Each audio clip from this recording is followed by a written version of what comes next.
Pagrindiniai snukerio pratimai. Čia jūs matote patį sunkiausią ir svarbiausią snukerio pratimo, prie kurio grįžta visi laikui bėgant ir jame slypi daugiausia klausimų atsakymų. Tai yra tiesiog pramušti baltą rutuliuką per visą stalą, kad jis atsitrenkęs į bortą tiesiai grįžtų atgal į Kijaus viršūnėlę. Tai yra tikiname, ar mes pramušam tiesiai Kijų.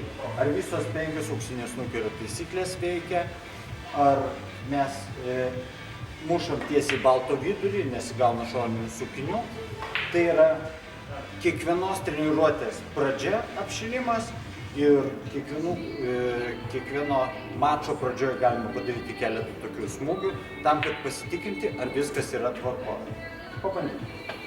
Mes įeinam į smūgį, nejudėdami, plunksnuojam ant ašies, laisvai išmetam Kijų ir stay still, liekam gulėti, žiūrim, ar tiksliai rutuliukas grįžta į Kijos viršūnėlę. Šiuo atveju tai vyko idealiai, jau galima dar pakartoti. Jeigu taip gerai gaunasi, galima didinti jėgą. Stipriau pabandyti.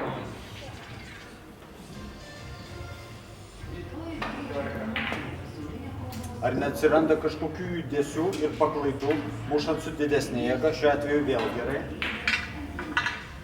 Toliau galima didinti ir jėgą, ir mušti su ekstremalia apačia, pavyzdžiui, ar ir taip gaunasi gerai.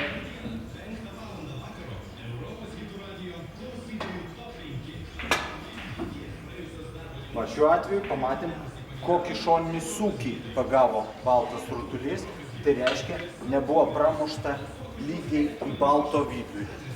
Ir tokius klausimus išsprendė. Tada ar geras įėjimas į smūgį ir 5 auksinės snukerio taisyklės.